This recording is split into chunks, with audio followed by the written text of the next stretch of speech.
Hello नमस्कार दोस्तों, कैसे हैं आप सभी लोग। आशा करता हूँ आप सभी लोग अच्छे होंगे और अपनी पढ़ाई आराम से कर रहे होंगे। जैसा कि आप लोगों को मालूम है, हम पढ़ा रहे हैं क्या, बायोलॉजी और बायोलॉजी में सेल चैप्टर चल रहा है और सेल चैप्टर में हम 5-6 वीडियो बना चुके हैं। तो आज हमको देखना है क्या, हमने गुणसूत्र देख लिया था क्रोमोसोम्स लास्ट वीडियो में। तो मेरी तो यही आशा है कि आप लोगों को गुणसूत्र समझ में आया होगा, और अगर किसी को समझ में ना आए तो थोड़ा पेचीदा तो टॉपिक होता ही है। डीएनए हुआ, आरएनए हुआ और गुणसूत्र वगैरह हुए। तो अगर आप लोगों को समझ में नहीं आया है, थोड़ा बहुत रह गया है, तो 1-2 बार वीडियो को देख लें। हाँ, इतनी गारंटी मेरी है कि उससे बाहर नहीं जाएगा बिल्कुल भी, ठीक है। तो आज हम जो टॉपिक पढ़ाने वाले हैं वो पढ़ने वाले हैं डीएनए। क्या दोस्त, डीएनए, ठीक है। आज हम क्या पढ़ेंगे, डीएनए, जिसको अगर इसकी फुल फॉर्म की मैं बात करता हूँ, इसे कहते हैं deoxy ribose nucleic acid. Deoxy ribose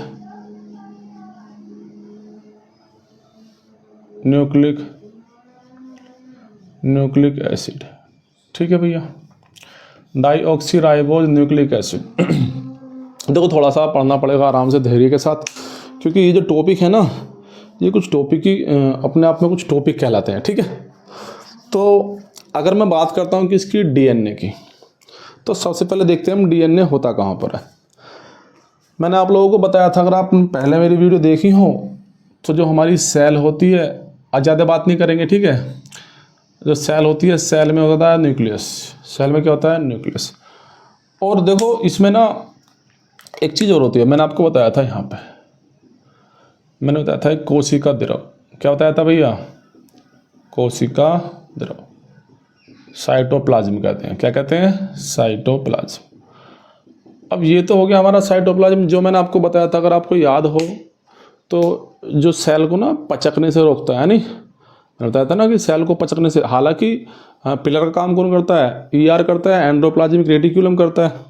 लेकिन मैंने आप लोगों को बताया था कि अगर कोई सेल के अंदर जो हमारे साइटोप्लाज्म है, जीव द्रव्य नहीं, सॉरी, कोशिका द्रव्य है, तो ये क्या करता है, ये हमारी सेल को पचकने से रोकता है। चलो बढ़िया, ठीक है। अब एक और होता है, एक द्रव होता है न्यूक्लियस के अंदर अलग, सेपरेट, झिल्ली के साथ में, ठीक है। ये इससे अलग होता है। अब ये जो दोस्त द्रव होता है, ये द्रव होता है क्या, न्यूक्लियोप्लाज्म। क्या कहते हैं इसको, न्यूक्लियोप्लाज्म। अब जो न्यूक्लियोप्लाज्म होता है, तो ये दोनों द्रव मिलके, पहले ऐसे देख लीजिए, जैसे कि मैंने बताया आपको, एक होता है साइटोप्लाज्म, ठीक है। क्या होता है, एक तो होता है हमारा साइटोप्लाज्म, जिसे क्या कहते हैं हम, जिसे कहते हैं कोशिका द्रव। कोशिका द्रव बोल देंगे हिंदी में। और दूसरा क्या होता है दोस्त, जो दूसरा होता है हमारा, क्या होता है, एक तो साइटोप्लाज्म हो गया, दूसरा होता है हमारा न्यूक्लियोप्लाज्म।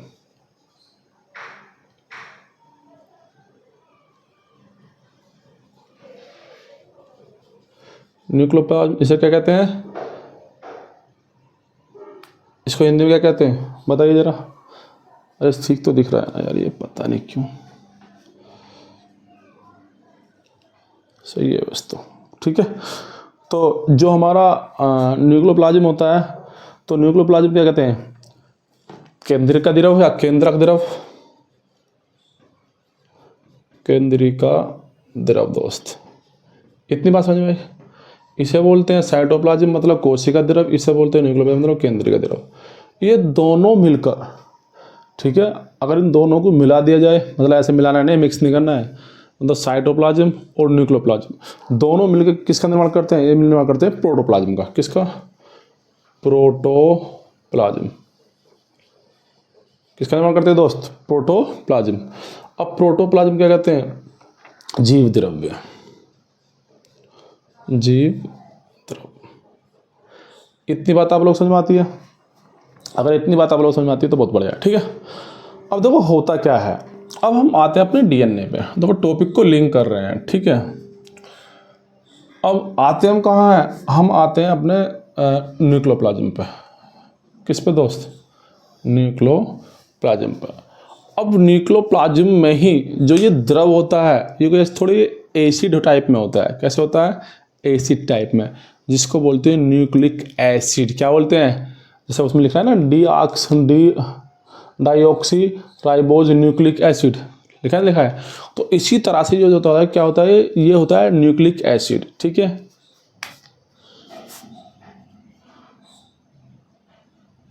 न्यूक्लिक की NaCuOH, न्यूक्लिक एसिड, ठीक है दोस्त। ये तो बात समझ में आई। इसको मैं साफ कर देता हूँ। ये हमारा क्या होता है, न्यूक्लिक एसिड। अब जो न्यूक्लिक एसिड होता है, अगर हम न्यूक्लिक एसिड को दोस्त देखते हैं तो न्यूक्लिक एसिड या न्यूक्लिक अम्ल कह सकते हैं, हिंदी में इसको क्या कह सकते हैं, न्यूक्लिक अम्ल। न्यूक्लिक अम्ल। देखो वर्ड मीनिंग वगैरह थोड़ी गलत हो सकती है, उससे कोई दिक्कत नहीं, ठीक है। तो जो न्यूक्लिक अम्ल होगी, अब न्यूक्लिक अम्ल मतलब जो न्यूक्लिक अम्ल में होता क्या है, ऐसा मानिए कि न्यूक्लिक अम्ल के अंदर ना जो हमारे आनुवांशिक गुण होते हैं, आनुवांशिक गुणों का निर्धारण जो करता है वो न्यूक्लिक अम्ल के अंदर होते हैं, ठीक है। ऐसा मान लीजिए। तो हम कह सकते हैं कि हम क्या कह सकते हैं दोस्त, हम बोल सकते हैं कि जो न्यूक्लिक अम्ल है ना उसके अंदर क्या होते हैं, आनुवांशिक, क्या कह सकते हैं, आनुवांशिक गुणों का निर्धारण। तो आनुवांशिक बताइए कैसे होता है, आनुवांशिक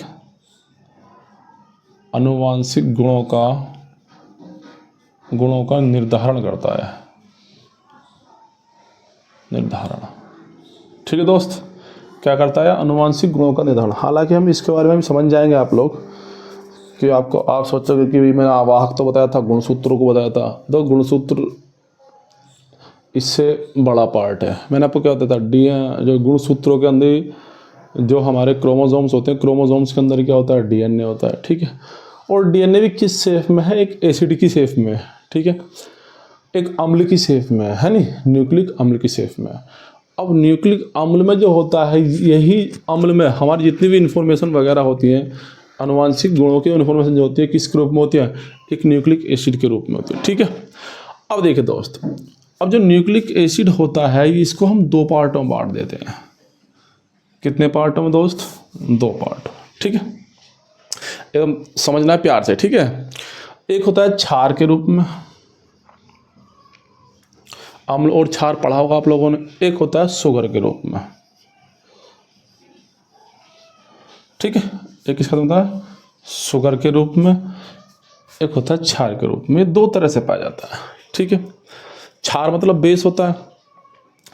अब जो ये दो रूप में होता है दोस्त, देखो ये शुगर वो वाला शुगर नहीं है जो हम खाते हैं, ठीक है, क्योंकि जौन सा शुगर हम खाते हैं वो किससे बनी हुई होती है, वो तो सुक्रोज की होती है। किसकी बनी होती है, सुक्रोज की, है नहीं, लेकिन ये वो वाला शुगर नहीं है। तो अब दोस्त इसको भी हम दो पार्टों में ये हमारा जो क्षार है, ये क्षार भी कितने पार्टों में बढ़ जाता है, दो पार्टों में, ठीक है। प्यूरिन और प्रीमिडीन, प्यूरिन और प्रीमिडीन, प्यूरिन और प्रीमाइडिन। हिंदी में लिख देता हूँ मैं, प्यूरिन। देखो कुछ शब्द ऐसे हैं जिनको इंग्लिश में याद करना है, प्रीमिडीन, ठीक है। और कुछ शब्द ऐसे हैं जिनको आपको हिंदी में अलग से याद कर सकते हैं, इंग्लिश में अलग से याद कर सकते हैं, लेकिन कुछ शब्द ऐसे हैं जो दोस्त आपको इंग्लिश में ही लिखे मिलेंगे, ठीक है। प्यूरिन और प्रीमिडीन, प्यूरिन और परी हो गया है तो भाई, प्रीमिडीन होता है ना, प्यूरिन और प्रीमिडीन, ठीक है। प्यूरिन और क्या होता है दोस्त, एक तो प्यूरिन होता है, एक प्रीमिडीन होता है। बहुत बढ़िया। अब देखिए, अगर मैं इसको भी 2 पार्टों में बांटता हूँ तो ये भी 2-2 पार्टों में बढ़ते हैं। देखो ये देखो चार्ट तो जो चीज़ें हैं चलेंगे तो वैसे ही, ये मैं सोचना कि भाई इतना लंबा खींच रहे हैं, ठीक है। और आराम से चलने का भी मेरा पर्पस सिर्फ यही है कि आप लोग समझ में आए। आराम का एक बहुत बड़ा फ़ायदा होता है, मैं यहाँ पे पढ़ा चला जाऊँगा ये होता है ये होता है ये होता है, तो उस चीज़ से कुछ फ़ायदा नहीं है। क्यों? क्योंकि आप लोगों को क्लियर समझ में ही नहीं आएगा। लेकिन हम जैसे ही आराम से चलते हैं, हालांकि मुझे लगता है कि हाँ मैं बहुत स्लो पढ़ाता हूँ, लेकिन कोई दिक्कत नहीं है, समझ में आना चाहिए, ठीक है। 4 चीज़ें ना पढ़ के 1 चीज़ें पढ़ लो, आराम से पढ़ लो, उसमें क्या हो जाएगा आपका, कम से कम जो आपने पढ़ा वो याद तो रहेगा, ठीक है। एक इसमें होते हैं दोस्त 2, इनको भी 2 पार्ट में बांटते हैं, एडेनिन और ग्वानिन। इसे ए बोलते हैं, इसे जी बोलते हैं, एडेनिन और ग्वानिन, ठीक है दोस्त। अगर हम बात करते हैं किसकी, पिरिमिडीन की, किसकी बात करते हैं हम, पिरिमिडीन की, तो इसको हम 3 पार्टों में बांटते हैं, साइटोसिन, थायमिन और यूरेसिल। साइटोसिन, थायमिन और यूरेसिल। क्या दोस्त, साइटोसिन,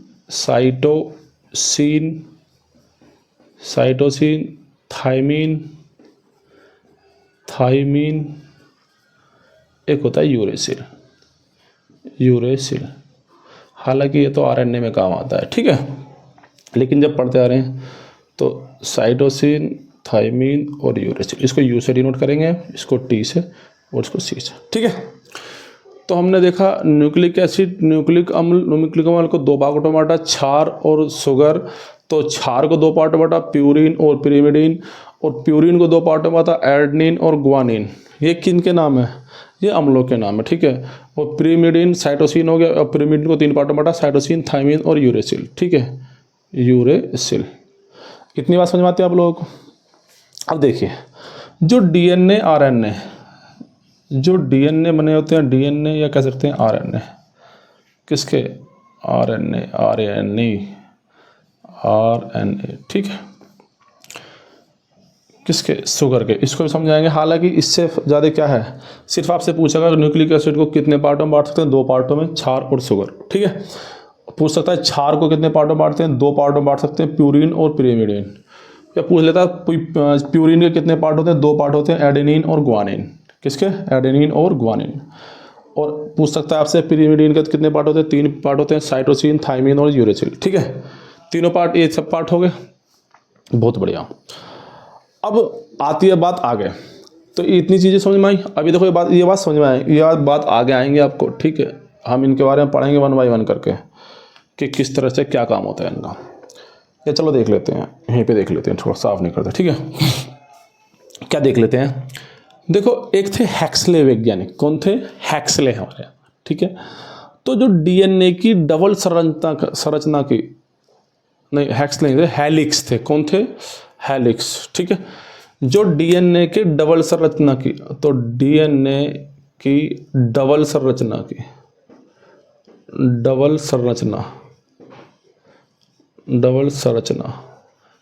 की, क्या किसकी बेटा, डीएनए की डबल संरचना की, जो बताई थी या बनाई थी या चित्र बनाया था, ऐसा मान लीजिए, डीएनए डबल संरचना के बारे में किसने बताया था, दोस्त अभी मैंने नाम बताया था, बताइए, हेलिक्स ने। किसने बताया था, हेलिक्स। तो हेलिक्स ने दी थी, हेलिक्स ने बताया था। हालांकि खोज किसने करी थी, खोज बताइए, आप लोग बता रखा है मैंने। और जो इसमें वाटसन और क्रिक ने बताई थी, ठीक है, डीएनए की संरचना। लेकिन जो संरचना का एक डायग्राम बना के बिल्कुल फिक्स दिया था, वो किसने दिया था, हेलिक्स ने, ठीक है। हेलिक्स जी थे, उन्होंने बताया था। और हेलिक्स जी ने ये तो बताया ही था कि इसकी संरचना के बारे में भी, और लेकिन संरचना में कि अम्ल जो क्षार हैं, जो थायमीन है, एडेनिन है, ग्वानिन है, साइटोसिन है, यूरेसिल, ये काम किस तरह करते हैं, क्या सिस्टम है, क्या नहीं है, वो सब इसके बारे में बताया था पूरा। कैसे, जैसे कि देखिए, जैसे कि ये है हमारा कुछ डीएनए का डायग्राम, ठीक है दोस्त। ये क्या है, हमारा कुछ डीएनए का डायग्राम है। अभी इसमें पाए जाते हैं जीन, है नहीं, जिसको मैंने बताया था। जीन भी किसके बने होते हैं, अम्ल के सब अम्ल है इसके अंदर, ठीक है। अब इसके अंदर जो दोस्त ये अम्ल है, जो जीन है, अब इसके बारे में जानकारी दी थी किसने? हेलिक्स ने, हेलिक्स जीन है। अब देखिए थोड़ा सा कोशिश पूरी रहेगी दोस्त मेरी आपको कि आपको अच्छे समझ में आए, और ऐसी बात नहीं है, पढ़ा भी थोड़ा सा मैं स्लो भी रहा हूँ और अच्छे से रहा हूँ, कोई चीज़ छूटे नहीं तो समझ में भी आएगा। 1 मिनट ज़रा मैं ये देख लेता हूँ कि कट तो नहीं रही वीडियो, है नहीं, वीडियो नहीं मतलब बोर्ड, यहाँ तक ठीक है, बढ़िया एकदम, ठीक है दोस्त। अब देखिए, अब ये होता क्या है, देखो जो ये हमारी जो इन्फॉर्मेशन जेनेटिक अनुवांशिक जो जेनेटिक इन्फॉर्मेशन जो है, जो अनुवांशिक जो गुण हैं, तो वो है किस में? तो इन जीनों में है। किस में है? जीनों में। और बहुत सारे जीन मिल के बनता जीनोम बनाते, मैंने बताया था आप लोगों को, है नहीं। चलो छोड़िए, फिर टॉपिक लाया था नहीं। तो अब जो ये जीन है, तो ये जीन किस तरह काम करते हैं, क्या होते हैं जीन? तो इनमें मेन होता है इनका role adenine, guanine, cytosine, thymine, uracil. हालांकि यूरेसिल का हम प्रयोग करते हैं आरएनए में, बट डीएनए में हमारे 4 होते हैं, ठीक है। जैसे कि मैं लगा सकता हूँ ए, देखो ए का मतलब क्या हो, मैंने बताया आपको, क्या बताया मैंने? ए को बताइए, ए का मतलब एडेनिन, क्या बताया था? एडेनिन। ये होता है ACGT, ऐसा लिख लीजिए, ACGT, फिर होगा ACGT, फिर होगा ACGT। मतलब इस बिल्कुल क्रम के अनुसार ये जितने भी हमारे जो क्षार हैं वो इस तरह से लगे हुए हैं, समझ रहे हैं ना, कि पहले एडेनिन, फिर साइटोसिन, फिर ग्वानिन, फिर क्या है? थाइमिन। ऐसी एडेनिन, साइटोसिन, ग्वानिन, थाइमिन, ठीक है। इस तरह से संरचना के रूप में है। बात समझ में आई नहीं आई? अब जो ये होती है, इसमें जो होता है, इन्होंने क्रम लगा रखा है, हमारी जो इन्फॉर्मेशन है वो किस रूप में, इसमें तो, ठीक है। हाँ, अब देखिए, जो हमारी ATGC, ऐसे भी लिख सकते हैं इसको, कैसे लिख सकते हैं? ATGC, जो हमारे ग्वानिन और साइटोसिन है। एक केमिस्ट्री का टॉपिक चलाया था, लेकिन क्या करूं, मुझे हल्का सा पता कि यहाँ से निकलना पड़ेगा, क्योंकि इससे बस इतना पूछ सकता है इसमें कितने का डबल बॉन्ड होता है, ट्रिपल बॉन्ड होता है, सिंगल बॉन्ड होता है, इससे ज़्यादा आपको कुछ पूछेगा नहीं, तो इसलिए देख लेना। देखो, जो AT और GC है, जो हमारा GC है, ये होता है डबल बॉन्ड संरचना, ठीक है। क्या होती है ये? डबल बॉन्ड संरचना। और जो हमारी AT होती है, ये होती है ट्रिपल बॉन्ड संरचना। ये पूछ लेता है कभी कभी कि बताइए एडेनिन और थाइमिन के बीच में कौन सा बॉन्ड होता है, सिंगल बॉन्ड, डबल बॉन्ड या ट्रिपल बॉन्ड होता है, ठीक है। तो आप लोग ट्रिपल बॉन्ड लगा निकल जाएंगे। और GC में भी इस तरह से। इतनी बात समझ में आई?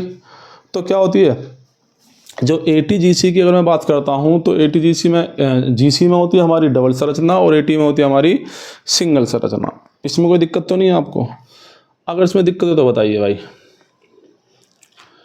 वैसे होनी नहीं चाहिए, ठीक है। तो डबल बॉन्ड हो गया, ट्रिपल बॉन्ड हो गया, और हमारा इसमें कोई छोटा तो नहीं भाई,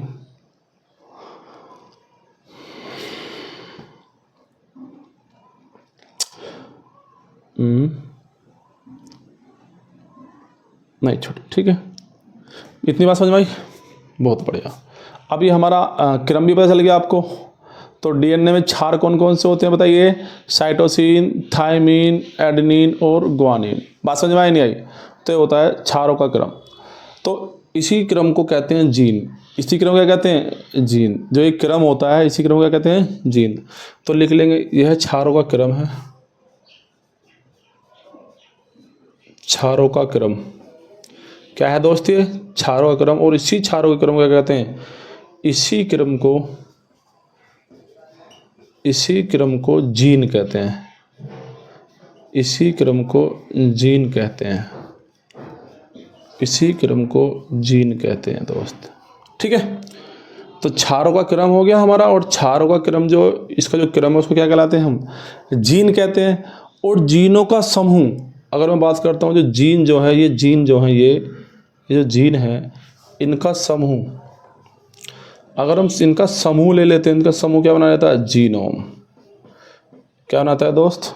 जीनोम बनाता है नहीं, किसका निर्माण करता है? जीनोम का,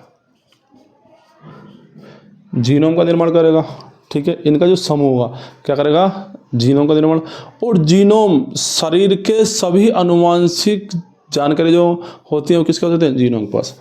तो शरीर की लिख लेंगे, शरीर, अरे यार, शरीर की सभी अनुवांशिक जानकारी, अनुवांशिक, बढ़िया, अनुवांशिक जानकारी। ठीक है दोस्त, तो क्या होती है? देखो, सबसे पहले क्षारों का क्रम आया। ठीक है, ATGC, adenine, cytosine, guanine, thymine. ठीक है, ऊपर नीचे हो सकता है। ठीक है, और इसी क्रम को क्या कहते हैं? इसी क्रम को जीन कहते हैं। इसका एक जो जीनों का समूह होता है उसको क्या कहते हैं? जीनोम कहते हैं। और जीनोम में क्या होती है? अनुवांशिक जानकारी होती है शरीर की। बात समझ में आई नहीं? और अनुवांशिक जानकारियों के बारे में आपको बता चुका हूँ कि हमारे अंदर जो 2 हाथ होते हैं, 2 आँखें, 1 नाक, ठीक है, 2 पैर, तो जो इतनी शरीर की बनावट है कि जाएगा किस तरह से, बच्चा जो पैदा होगा वो होगा किस तरह, तो उसकी जानकारी किस में होती है? वो होती है जीनोम के अंदर या जीन के अंदर। इतनी बात समझ में आई? हम थोड़ा कर लेते हैं साफ, तो इसको थोड़ा देख लेंगे, है नहीं? एक बार तो बताता हूँ। DNA, तो डाईऑक्सी राइबोज न्यूक्लिक अम्ल। अगर आपको कोई चीज़ याद नहीं होती है तो आप बार बार रिपीट करें। तो न्यूक्लिक एसिड, न्यूक्लिक अम्ल 2 पार्टों में होता है, क्षार और शुगर। ठीक है, क्षार जो होता है 2 होता है, 2 पार्टों में, प्यूरिन और पिरिमिडिन। प्यूरिन 2 पार्टों में होता है, एडेनिन और ग्वानिन। ठीक है, AG। और पिरिमिडिन, साइटोसिन, थाइमिन और यूरेसिल। ठीक है, साइटोसिन, थाइमिन और यूरेसिल। अभी मैंने बात करी किसकी? इन क्षारों के क्रम की। ये जो क्रम, ये क्षार जो दे रखे हैं, इनका काम क्या है? तो ये काम क्या करते हैं दोस्त? ये काम करते हैं DNA की संरचना के अंदर एक क्रम का काम करते हैं, जैसे कि ACGT। ठीक है, ACGT या GA ऐसे भी लगा सकते हैं, जैसे कि GACT, है नहीं? GACT लगा सकते हैं, GACT लगा लो किसी तरह से। ठीक है, लेकिन क्रम में होने चाहिए। अब वैसे क्रम में पहले आता है, डबल बॉन्ड होता है ना, AT, हाँ, GC। दोस्त ऐसे लगाएंगे इनको, ये थोड़ा याद आ गया मेरे। हाँ, पहला है GCAT। ठीक है, क्योंकि इसके साथ ये होता है, इसके साथ ये होता है। बात समझ में आई नहीं? GCAT, फिर GCAT। ठीक है, कह सकते हैं ATGC। ठीक है, तो ये जो क्रम होता है, इस क्रम को क्या कहते हैं? क्षारों का क्रम होता है। इसी क्रम को जीन कहते हैं। इसका समूह होता है, जीनोम कहलाता है। शरीर की सभी जानकारी, अनुवांशिक जानकारी किसमें होती है? जीनोम में होती है। इतनी बात समझ में आई? इसको साफ कर लेते हैं। देखिए भैया, आप आ गए। अब हम थोड़ा सा बात कर लेते हैं DNA के। काफ़ी टाइप्स होते हैं, ठीक है, अलग अलग प्रकार होते हैं DNA के। अब जो DNA के प्रकार हैं उनको देख लेते हैं, नहीं? देखिए, अब टाइप्स ऑफ DNA, हेडिंग क्या डालेंगे? अब types of DNA, types of DNA। अगर मैं बात करता हूँ किसकी दोस्त? टाइप्स ऑफ DNA की। तो DNA के काफ़ी टाइप्स होते हैं। मैं बताऊँगा आप लोगों को कि DNA के प्रकार कैसे कैसे होते हैं, कितने होते हैं। जैसे कि पहला एक हम लिख लेते हैं ZDNA। इसे जिगजैग DNA ही बोलते हैं। क्या बोलते हैं? Zigzag DNA। क्या बोलेंगे? जिगजैग। जैक कैसे लिखेंगे? Zigzag DNA। क्या बोलते हैं दोस्त? जिगजैग ऐसे लिख दो, जिगजैग DNA। क्या होता है दोस्त? Zigzag DNA। अब जिगजैग DNA कैसा होता है? पूछ लेता है जिगजैग DNA में की जो कुछ चीज़ें हैं, फैक्ट्स हैं, उनको पूछ लेता है कि जिगजैग DNA में बताइए। तो जिगजैग DNA की संरचना कैसी होती है? तो लिखेंगे इसकी संरचना अनियमित होती है।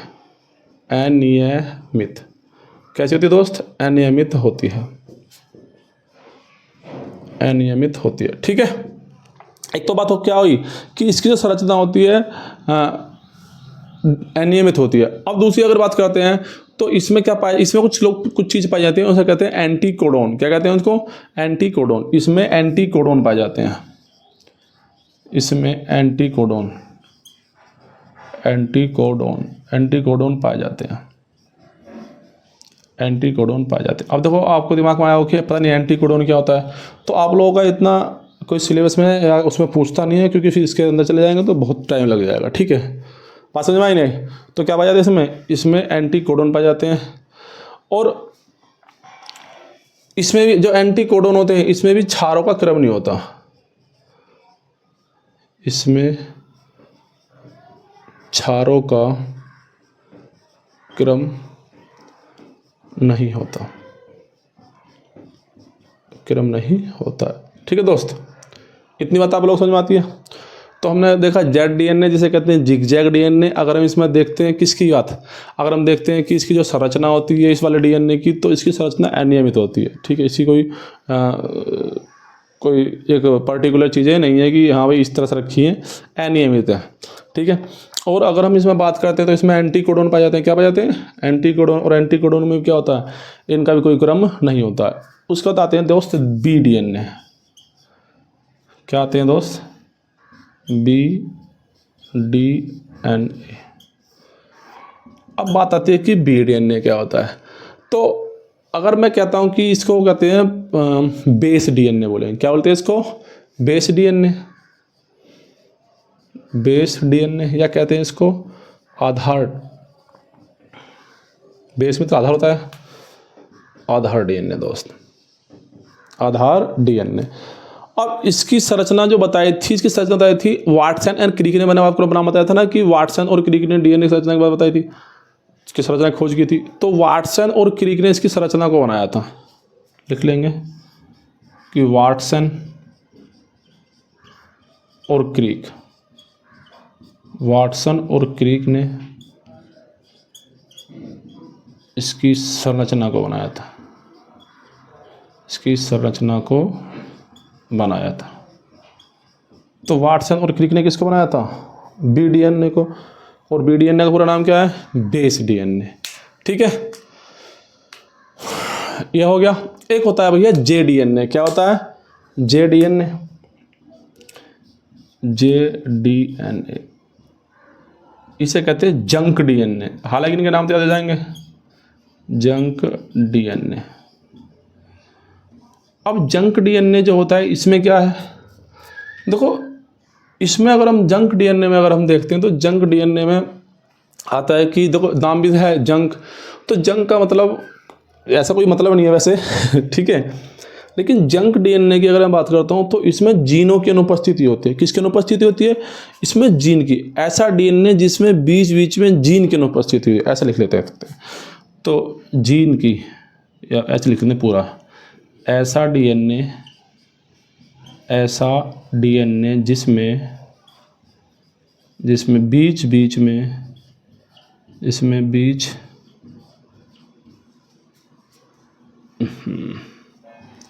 जिसमें बीच बीच में किसकी? जीन की अनुपस्थिति होती है, अनुपस्थिति होती है दोस्त। ठीक है, देखो वीडियो काफ़ी लंबी चली जाएगी, 1 मिनट में देख लेता हूँ कि वीडियो कितनी लंबी हो चुकी है। चलो अभी तो 28 मिनट हुई। ठीक है, तो ऐसा डीएनए जिसमें क्या होता है, जिसमें बीच बीच में जीन की अनुपस्थिति होती है, उसे क्या कहते हैं हम? जंक डीएनए या जे डीएनए। एक होता है हमारा एस डीएनए। क्या होता है दोस्त? एक होता है हमारा एस डीएनए, इसे बोलते हैं सैटेलाइट डीएनए, सैटेलाइट डीएनए। क्या बोलते हैं दोस्त इसको? हम बोलते हैं सैटेलाइट डीएनए। ठीक है, अब देखिए जो सैटेलाइट डीएनए होता है भैया, इसका क्या सिस्टम है? तो जो इस प्रकार के जो सैटेलाइट डीएनए होते हैं, इस प्रकार के डीएनए में जो जीन होते हैं ना, जीन, हाँ जो जीन होते हैं, जो सैटेलाइट डीएनए होता है, सैटेलाइट डीएनए में जो जीनों की संख्या होती है वो ज़्यादा हो जाती है तो उसे कहते हैं हम सेटेलाइट डीएनए। इसमें लिख सकते हैं हम इस डीएनए में जीन की संख्या ज़्यादा हो जाती है। ठीक है दोस्त, अगर कट रहा हो तो देख लेना। इधर मैं बोल रहा हूँ इस डीएनए में जीन की संख्या ज़्यादा हो जाती है। ठीक है, किसमें? सेटेलाइट डीएनए में। इतनी बात समझ में आती है। एक और आता है, एक आता है एमडीएनए। क्या आता है? एमडीएनए, जिसे बोलते हैं माइटोकॉन्ड्रिया डीएनए। मैंने, अगर आपको पता हो, जो माइटोकॉन्ड्रिया बता रहा था तो आप लोगों को हल्का सा, मैंने बस सिर्फ हल्का सा बता के वहाँ भी छोड़ देता कि इसमें भी क्या मिलते हैं, इसमें भी डीएनए पाए जाते हैं, जीनों की उपस्थिति रहती है। ठीक है, तो एमडीएनए माइटोकॉन्ड्रिया डीएनए। एक होता है एमडीएनए, जिसे बोलते हैं माइटोकॉन्ड्रिया डीएनए। हिंदी लिख देता हूँ,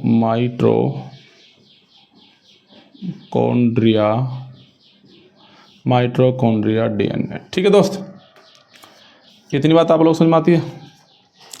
अब जो माइटोकॉन्ड्रिया डीएनए होते हैं, इसका क्या काम होता है? देखो, ये जो डीएनए पाए जाते हैं किसी न किसी पार्ट में पाए जाते हैं। ठीक है, और सेल के किसी न किसी पार्ट में पाए जाते होंगे, सीधी सी बात है। अब इनके कुछ काम होते हैं, अलग अलग चीज़ें होती हैं, तो उनके बारे में इतना हम डिटेल में जाने की हमें ज़रूरत नहीं है। सिर्फ हमसे जो एग्जाम में पूछ जाएगा कि आप सोचोगे पता नहीं क्या पढ़ा रहे हैं। अभी एक डीएनए का नाम सुना था हमने, तो आज पता नहीं क्या जिगजैग डीएनए, जंक डीएनए, ये कुछ नाम होते हैं। तो ऐसा कुछ नहीं है कि ये कुछ नाम होते हैं। तो मेरा पर्पज़ भी नहीं है आप लोगों को इतना बर्डन देने का, लेकिन क्या है ना कि एग्जाम में पूछ लेता है, वो पूछ लेगा, बताएगा जेड डीएनए किसे कहते हैं, तो फुल फॉर्म पूछ लेगा जेग डीएनए किसे। अब जिगजैग डीएनए कोई कहता है जिगजैग, जिसने नहीं पढ़ा होगा सोचेगा भी नहीं जिगजैग डीएनए हो सकता है। ठीक है, और पूछ लेगा कि जो जेड डीएनए होता है उसकी संरचना कैसी होती है, नियमित होती है, अनियमित होती है, या दोनों होती है। ठीक है, या इनमें से कोई नहीं। तो आप ला सकते हैं कि संरचना कैसी होती है, अनियमित होती है, और इसमें एंटीकोडॉन पाए जाते हैं। जेड डीएनए हो गया। अब बी डीएनए, तो बेस डीएनए फुल फॉर्म पहले तो। अब वाटसन और क्रिक ने क्या दी थी, बी डीएनए की संरचना को बनाया था। और जे डीएनए जंक डीएनए होता है, तो ऐसा डीएनए जिसमें बीच बीच में क्या जीन अनुपस्थित होते हैं, जंक डीएनए कहते हैं। ठीक है, एक होता है हमारा क्या, एस डीएनए, सेटेलाइट डीएनए, इसमें जीनों की संख्या ज़्यादा हो जाती है। अब आगे हम किस में, माइटोकॉन्ड्रिया डीएनए पे। किस पे आ गए, माइटोकॉन्ड्रिया डीएनए पे। अब इसका काम क्या होता है, इसका मुख्य कार्य जो होता है दोस्त, अनुवांशिक को अगली पीढ़ी में ले जाना। क्या होता है, अनुवांशिक को, या अनुवांशिकता को, ऐसे लिख लीजिए, अनुवांशिक नहीं, अनुवांशिकता को अगली पीढ़ी में ले जाना। तो लिखेंगे एमडीएनए, इसका कार्य अनुवांशिकता को नेक्स्ट या अगली पीढ़ी में ले जाना। कभी कटरा इधर लिख देता हूँ, अगली पीढ़ी में ले जाना। ठीक है दोस्त, तो ये हो गया हमारा एमडीएनए। ठीक है, और इसमें फैक्ट है कि जो एक होते हैं ना अनुवांशिक बीमारियां, जैसे कि आप लोगों ने देखा हुआ एक सबसे, जो आप लोग जानते होंगे, कलर ब्लाइंडनेस, जानते हैं ना, जो कलर ब्लाइंडनेस, जैसे कि अगर किसी की माता जी को, मतलब माँ को अगर कलर ब्लाइंडनेस है, तो 110% उसके सभी बच्चों में क्या होगी, कलर ब्लाइंडनेस होगी। बात समझ में आई नहीं? जो फोर्स वगैरह में नहीं लेते उनको, ठीक है, कलर ब्लाइंडनेस, वो कलर नहीं पहचानते हैं। आप लोगों ने देखा हो कलर ब्लाइंडनेस, अगर जानते हो तो कुछ इस तरह से होता है। एक मतलब किसी तरह से भी वो चित्र दे देते हैं, और जैसे इसमें 7 लिख देते हैं, वो ऐसे लिख देते हैं 7, ऐसे हल्का सा, बहुत हल्के से लिख देंगे, और इसके ऊपर डॉट डॉट डॉट डॉट, लाल पीले काले नीले। अब जिसको कलर ब्लाइंडनेस होता है ना, वो उसको दिख नहीं पाता। और जिसको कलर ब्लाइंडनेस नहीं होता है, जो स्वस्थ होता है अपनी, उसकी स्वस्थ आँखें होती हैं। हालांकि आँखें तो उनकी भी स्वस्थ होती हैं, सिर्फ इतना ही है कि क्या, उनको कलर ब्लाइंडनेस के कारण वो इसको नहीं देख पाते हैं। ऐसा नहीं कि इसको, अगर आप लोगों को अपनी आँखें टेस्ट करना हो तो आप जाना कलर ब्लाइंडनेस इमेज देख लेना, और गूगल पर डाल के और गूगल पर डाल के निकाल लेना और देख लेना कि आपको तो नहीं है। ठीक है, अगर आपकी मम्मी को होंगी तो 110% होगी। ठीक है, क्योंकि ये जो बीमारी है कलर ब्लाइंडनेस की, ये मम्मी से ही मिलती है हमको। ठीक है, बात समझ में आएंगे? तो जो माइटोकॉन्ड्रियल डीएनए होते हैं, इससे क्या होता है, अनुवांशिक बीमारियां मिलती हैं। ऐसे लिख लीजिए, इस डीएनए से इस डीएनए से हमें आनुवांशिक बीमारियां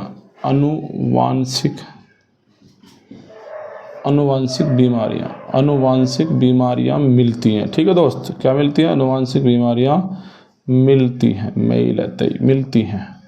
ठीक है, अब देखिए, तो एमडीएनए में क्या हो गया दोस्त? माइटोकॉन्ड्रियल डीएनए हो गया। इसका कार्य का आनुवांशिकता को अगली पीढ़ी में ले जाना। इस डीएनए से हमें आनुवांशिक बीमारियां मिलती हैं। ये 2 पॉइंट और हो गए। अब तीसरा पॉइंट क्या है? तो छोड़िए इसको, इतना ही ठीक है, इतना ही काफ़ी है। बात समझ में आई नहीं? क्वेश्चन बने हैं दोस्त इससे काफ़ी। जैसे कहते हैं इसका कार्य क्या है? आनुवांशिकता को अगली पीढ़ी में ले जाना। तो कौन सा डीएनए करता है? तो भाई एमडीएनए करता है। और इसी डीएनए से हमें आनुवांशिक बीमारियां भी मिलती हैं।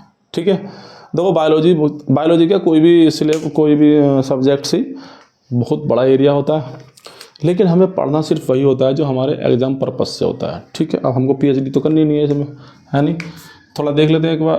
तो टाइप्स ऑफ डीएनए की अगर मैं बात करता हूँ तो टाइप्स ऑफ डीएनए क्या? एक डीएनए है जेड डीएनए, तो जिगजैग डीएनए बोलते हैं। इसकी संरचना अनियमित होती है और इसमें एंटीकोडॉन पाए जाते हैं। इसमें क्षारों का क्रम नहीं होता है। एक हमारा होता है बी डीएनए, तो बेस डीएनए, आधार बेस होता है, आधार डीएनए कहते हैं। वॉटसन और क्रिक ने इसकी संरचना को बनाया था। अब बात करता हूँ जे डीएनए, तो जे डीएनए जंग डीएनए होता है। ऐसा डीएनए जिसमें बीच बीच में जीन की अनुपस्थिति होती है, उसे कहते हैं दोस्त, उसे कहते हैं हम जे डीएनए। और अगर हम देखते हैं एस डीएनए, तो इसमें सैटेलाइट डीएनए कहते हैं। इस डीएनए में जीन की संख्या ज़्यादा हो जाती है, जो जीनों की संख्या क्या हो जाती है? ज़्यादा हो जाती है। एक होता है एमडीएनए, तो माइटोकॉन्ड्रियल डीएनए होता है। इसका कार्य आनुवांशिकता को अगली पीढ़ी में ले जाना होता है और इसी डीएनए से हमें आनुवांशिक बीमारियां मिलती हैं। आप लोगों को ये बात समझ में आई होगी दोस्त। अगर आप लोगों को ये बात समझ में आई हो तो दोस्त इसका स्क्रीनशॉट ले लेंगे। ठीक है दोस्त, और आज के लिए इतना ही छोड़ते हैं, क्योंकि हमको पढ़ना है क्या? आरएनए पढ़ना है। ठीक है, आरएनए में देखो कुछ नहीं है। आरएनए में ये डबल बॉन्ड है, ये डबल संरचना है। ठीक है, उसमें सिंगल संरचना आ जाएगी। ठीक है, जितने भी छोटे छोटे बैक्टीरिया वगैरह होते हैं, वायरस वगैरह होते हैं, उनमें क्या होता है? आरएनए पाया जाता है। मैंने जब यूकैरियोटिक और प्रोकैरियोटिक आप लोगों को पढ़ाया था सेल, तो उसमें मैंने आपको बताया था। ठीक है, बात समझ में आई नहीं? तो ये हो गया हमारा क्या? डीएनए का टॉपिक दोस्त। कल देखते हैं हम आरएनए राइबोज न्यूक्लिक अम्ल को देखेंगे। तो आज के लिए इतना ही दोस्त। अगर आप लोगों को वीडियो पसंद आई हो तो वीडियो को लाइक करें और चैनल को सब्सक्राइब करें। और जिन लोगों के पास हमारा चैनल नहीं पहुंच पाया, उन लोगों तक आप अपने दोस्त भाई बहनों अपने घर में भी बायोलॉजिकल जानकारी तो होनी चाहिए कि हर किसी को, मतलब अगर कोई भी थोड़ा सा भी अगर जानना चाहता है बायोलॉजिकल चीज़ें तो उसको शेयर करें। ठीक है, और उससे बोलें कि भैया बायोलॉजी पढ़ा रहे हैं, अच्छे से पढ़ा रहे हैं और पूरी बायोलॉजी मैं पढ़ाऊँगा। ऐसा नहीं है कि भाई छोड़ दिया बीच में ही, तो ऐसा कुछ नहीं है। बस दिक्कत थोड़ी सी हमारी जो हो रही है ना, जो डेली वीडियो बनाने की दिक्कत हो रखी है। ठीक है, मैं सोचता हूँ कि डेली वीडियो बने, लेकिन कुछ ना कुछ प्रॉब्लम ऐसी ना ऐसी खड़ी जाती है कि एक दो दिन का गैप हो जाता है। चलो कोई बात नहीं, कोशिश करेंगे वैसे कि हम डेली वीडियो लाएं आप लोगों के लिए। तो आज के लिए इतना ही। Thank you, bye bye, take care.